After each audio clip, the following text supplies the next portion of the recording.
জামাত ইসলামীর আমির ডক্টর শফিকুর রহমান যেটি বলেছেন যে প্রয়োজনীয় সংস্কার, সেই সংস্কার কি সেটির ব্যাখ্যাও তিনি দিলেন।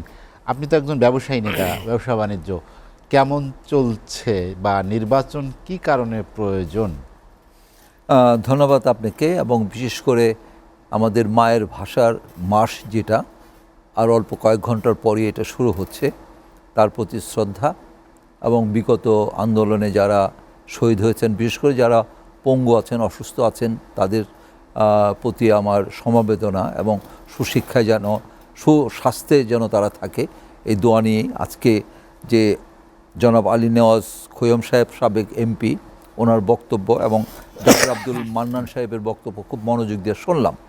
তো প্রকৃতপক্ষে আমরা তো ব্যবসায়ী, আমরা কিন্তু চাই যে একটা স্থিতিশীল সরকার, আমরা চাই একটা গণতান্ত্রিক পন্থায় একটা সরকার আসুক, যে সরকারের মাধ্যমে আমাদের যে আনরেস্ট পলিটিক্যালভাবে চলবে, অ্যাট দ্য সেম টাইম আমরা ব্যবসা সঠিকভাবে করতে পারবো এবং বহির্বিশ্ব আমাদের প্রতি আস্থা সৃষ্টি হবে, বহির্বিশ্ব আমাদেরকে বিশ্বাস করবে, বিধায় এখানে ইনভেস্ট করবে, এবং আমরা যে সমস্ত প্রোডাক্ট নিয়ে বিদেশে যাব তারাও সুন্দরভাবে গ্রহণ করবে। এইভাবেই কিন্তু আমরা আমাদের অর্থনৈতিক চালিকা শক্তিকে চালাতে পারি। অ্যাট দ্য সেম টাইম আমাদের যারা রেমিটেন্স যোদ্ধা আছে তারাও যেন সঠিকভাবে বিদেশ থেকে তারা সঠিকভাবে আমাদের দেশে লিগেল ওয়েতে আমাদের রেমিটেন্স পাঠাতে পারে, এবং তারাও যেন সঠিকভাবে বিদেশে যে স্কিল হয়ে যে সেখানে আমাদের দেশের জন্য প্রচুর বৈদেশিক মুদ্রা অর্জন করতে পারে, এই একটা সুন্দর পরিবেশ আমরা চাই।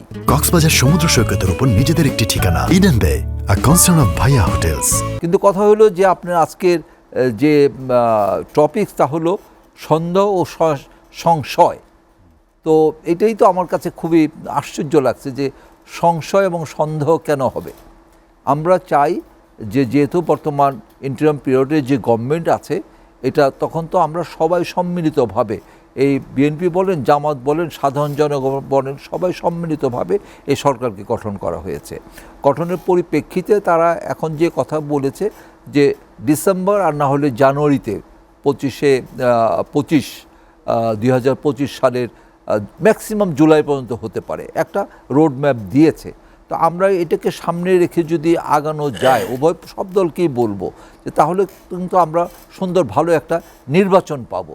নির্বাচনের মাধ্যমে যেটা সংস্কার করা দরকার, না হলেই নয়, এই যে টাইম ফ্রেম দেওয়া হয়েছে, এই টাইম ফ্রেমের মধ্যে অবশ্যই আমাদের সংস্কার হতে হবে। এবং আমরা যে 6টি সংস্কার কমিশন করা হয়েছে, তারাও তাদের আইডিয়া দিয়েছে, তাদের সুপারিশ দিয়েছে, এবং যিনি মাননীয় প্রধান উপদেষ্টা, উনিও স্পষ্ট করে বলেছেন যে এই যে সংস্কারে যে আইডিয়াটা আসছে বা যে সংস্কারের পথটা আসছে, এটা আমরা ওয়েবসাইটেও দিয়ে দিব এবং প্রত্যেকটা রাজনৈতিক দলের কাছে দিয়ে দিব। তারা দরকার টিকমার্ক দিয়ে বলবে যে কোনটা সংস্কার দরকার, কোনটা সংস্কার না, এটা আমরা ওয়েবসাইটে ছেড়ে দিব। সেইভাবে সাধারণ সবাই যে পক্ষে কথা বলবে সেটা আমরা করে দিব। তা সুতরাং আমি তো মনে করি যে এইভাবে আমরা যদি এগোতে পারি তাহলে তো এটা ভালোই হয়। কিন্তু তার চেয়ে বড় কথা আমি মনে করি যে আমাদের প্রথমে যে দ্রব্যমূল্যের যে ঊর্ধ্বগতি যেটা আছে, এবং বিশেষ করে সামনে রমজান আসছে, এই রমজানে যেভাবে আমরা যেন দ্রব্যমূল্যটা সঠিকভাবে পাই, এটা অবশ্যই দেখতে হবে। কেননা আমরা দেখেছি যে এই রমজান বা বিভিন্ন ফেস্টিভ্যালের আগে এখানে যারা সিন্ডিকেট বলে একটা কথা আছে, খুব একটা কমন কথা, কিন্তু কেন জানি আমার কাছে খুব বেশি এটা বিরক্তকর মনে হচ্ছে যে এর আগে যারা ফ্যাসিস্ট সরকার ছিল, অন্যান্য সরকার ছিল, তারা এটা ভাঙতে পারেনি। বর্তমান সরকার কেন ভাঙতে পারবে না? কি কারণে? তারা কি পদক্ষেপ নিয়েছে? আপনি তো নিজেই জানেন যে এখন তো আসলে এই বিষয়গুলো অনেক বেশি দৃশ্যমান হয়েছে। ভোজ্য তেল বাজারে পাওয়া যায় না, অথচ বলা হচ্ছে যে সংকট নেই। তো এই জন্যই তো আমার কথা যে এর আগে আমরা বলতে পারি যে যে সমস্ত কর্পোরেট কয়েকটি কোম্পানি, নির্দিষ্ট কয়েকটি কোম্পানি, খুব বেশি না কিন্তু, কারণ সাধারণ পাবলিকদের, সাধারণ ব্যবসায়ীদের কোনো সুযোগ দেওয়া হয়নি। দেখা গেছে খাতুনগঞ্জ থেকে আরম্ভ করে আমাদের মৌলভীবাজার, চকবাজার পর্যন্ত তারা সবাই এলসি খুলতে পারে নাই। ওই নির্দিষ্ট কয়েকটি কর্পোরেট কোম্পানি তারা এলসি খুলেছে। তো এই জিনিসটা ওপেন করে দেওয়া দরকার। আর বর্তমান সরকার যদি না পারে তো কে পারবে? তারা কেন পারছে না?